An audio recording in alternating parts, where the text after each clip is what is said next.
ಬಸವನಾಡಿನ ಸಂಪ್ರದಾಯದಂತೆ ಎಲ್ಲರಿಗೂ ಶರಣು ಶರಣಾರ್ಥಿ. ಶರಣು. ಬಯಲು ಬಯಲನೆ ಬಿತ್ತಿ ಚಾನೆಲ್ಗೆ ನಿಮ್ಗೆಲ್ಲರಿಗೂ ಸ್ವಾಗತ. ನಮ್ಮ ಜೊತೆ ಈ ಜ್ಞಾನದ ಪಯಣದಲ್ಲಿ ಸಾಗಲು ದಯವಿಟ್ಟು ನಮ್ಮ ಚಾನೆಲ್ ಅನ್ನು ಸಬ್ಸ್ಕ್ರೈಬ್ ಮಾಡಿ. ಇಂದು ನಾವು ವಿಶ್ವಗುರು ಬಸವಣ್ಣನವರ ಒಂದು ತುಂಬಾನೇ ಆಳವಾದ ವಚನವನ್ನು ಅರ್ಥ ಮಾಡಿಕೊಳ್ಳೋಣ. ಹೌದು, ಇದು ಕೇಳಲಿಕ್ಕೆ 4 ಸಾಲು, ಆದ್ರೆ ಇದರೊಳಗೆ ಒಂದು ಇಡೀ ಕ್ರಾಂತಿಯ ಬೀಜವೇ ಅಡಗಿದೆ ಅನ್ಸುತ್ತೆ. ನಿಜ, ಇದು ಕೇವಲ ಒಂದು ಪ್ರಾರ್ಥನೆ ಅಲ್ಲ, ಇದು 12ನೇ ಶತಮಾನದ ಒಂದು ದೊಡ್ಡ ಸಾಮಾಜಿಕ ತಿರುವಿಗೆ ಸಾಕ್ಷಿ. ಸರಿ, ಹಾಗಾದ್ರೆ ಆ ವಚನವನ್ನ ಮೊದಲು ನಾನು ಪೂರ್ತಿಯಾಗಿ ಓದ್ತೇನೆ, ಆಗ ಅದರ ಬಗ್ಗೆ ಮಾತಾಡೋಣ. ಖಂಡಿತ.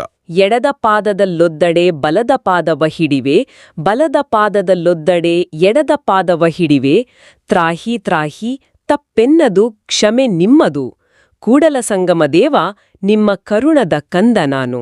ಆಹಾ. ಸರಿ, ಈ ವಚನವನ್ನ ನಾವು ಸ್ವಲ್ಪ ಬಿಡಿಸಿ ನೋಡಬೇಕು ಅಂದ್ರೆ ಮೊದಲು ಆ ಕಾಲಘಟ್ಟಕ್ಕೆ ಹೋಗ್ಬೇಕು ಅಲ್ವಾ? ಖಂಡಿತವಾಗಿಯೂ. ಆ ಹಿನ್ನೆಲೆ ಗೊತ್ತಿಲ್ಲದೆ ಈ ಮಾತುಗಳ ತೂಕ ತಿಳಿಯೋದಿಲ್ಲ.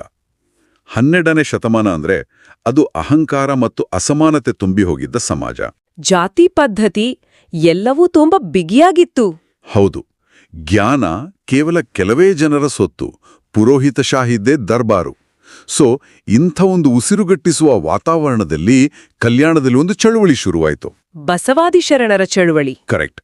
ಆ ಚಳುವಳಿಯ ಹೃದಯದಂತಿದೆ ಈ ವಚನ. ಹಾಗಾದ್ರೆ ಎಡದ ಪಾದದಲ್ಲೊದ್ದಡೆ ಬಲದ ಪಾದವ ಹಿಡಿವೆ ಅನ್ನೋದು ಕೇವಲ ವೈಯಕ್ತಿಕ ವಿನಯ ಅಷ್ಟೇ ಅಲ್ಲ.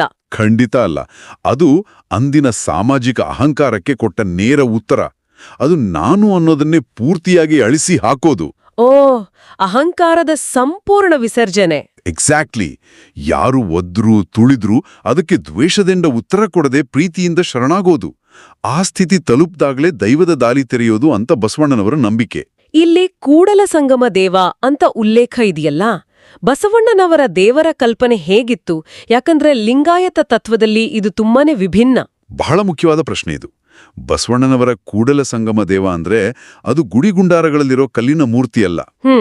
ಲಿಂಗಾಯತ ತತ್ವದ ಪ್ರಕಾರ ದೈವ ಅಂದ್ರೆ ಅದೊಂದು ನಿರಾಕಾರ ಚೈತನ್ಯ. ಅದಕ್ಕೆ ರೂಪ ಇಲ್ಲ, ಆಕಾರ ಇಲ್ಲ. ಅದು ಸರ್ವವ್ಯಾಪಿ. ಹಾಗಾಗಿ ಇಲ್ಲಿನ ಶರಣಾಗತಿ ಯಾವುದೇ ವ್ಯಕ್ತಿಗೋ ಅಥವಾ ಮೂರ್ತಿಗೋ ಅಲ್ಲ. ಅಲ್ಲವೇ ಅಲ್ಲ. ಅದು ಆ ವಿಶ್ವ ಚೈತನ್ಯಕ್ಕೆ. ಇದು ಅರ್ಥ ಆಯ್ತು. ಹಾಗಾದ್ರೆ ಮುಂದಿನ ಸಾಲು, ತ್ರಾಹಿ ತ್ರಾಹಿ ತಪ್ಪೆನ್ನದು ಕ್ಷಮೆ ನಿಮ್ಮದು. ಇದರಲ್ಲಿ ಏನಿದೆ ವಿಶೇಷ? ಇದೊಂದು ಆಕ್ಚುಲಿ ಕ್ರಾಂತಿಕಾರಿ ನಿಲುವು. ಯಾಕಂದ್ರೆ ಆಗಿನ ಕಾಲದ ಕರ್ಮ ಸಿದ್ಧಾಂತ ತುಂಬಾನೇ ಕಠಿಣವಾಗಿತ್ತು. ಅಂದ್ರೆ ತಪ್ಪು ಮಾಡಿದ್ರೆ ಶಿಕ್ಷೆ ಗ್ಯಾರಂಟಿ ಅಂತ. ಹೌದು. ಅದರಿಂದ ತಪ್ಪಿಸ್ಕೊಳ್ಳಕ್ಕೆ ಸಾಧ್ಯವೇ ಇರಲಿಲ್ಲ. ಆದರೆ ಬಸವಣ್ಣನವರು ಇಲ್ಲಿ ಒಂದು ಮಾನವೀಯ ದಾರಿಯನ್ನ ತೋರಿಸ್ತಾರೆ. ನನ್ನಿಂದ ತಪ್ಪಾಗಿದೆ, ಕಾಪಾಡು ಅಂತ ಒಪ್ಕೊಳ್ಳೋದು. ಆಮೇಲೆ ಕ್ಷಮೆಯನ್ನ ಸಂಪೂರ್ಣವಾಗಿ ದೈವಕ್ಕೆ ಬಿಟ್ಬಿಡೋದು. ಕರೆಕ್ಟ್. ಇದು ಭಯದ ಸಂಬಂಧವನ್ನ ಪ್ರೀತಿಯ ಸಂಬಂಧವಾಗಿ ಬದಲಾಯಿಸುತ್ತೆ. ಅದ್ಭುತ. ಹಾಗಾದ್ರೆ ಕೊನೆಯ ಸಾಲು, ನಿಮ್ಮ ಕರುಣದ ಕಂದ ನಾನು, ಇದು ಈ ಎಲ್ಲಾ ಭಾವನೆಗಳ ಶಿಖರ ಇದ್ದಾಗೇ ಇದೆ ಅಲ್ವಾ? ಖಂಡಿತ. ಆ ಒಂದು ಸಾಲು ಅಂದಿನ ಪುರೋಹಿತಶಾಹಿ ವ್ಯವಸ್ಥೆಯ ಬುಡವನ್ನೇ ಅಲ್ಲಾಡಿಸಿರ್ಬೇಕು. ಹೇಗೆ?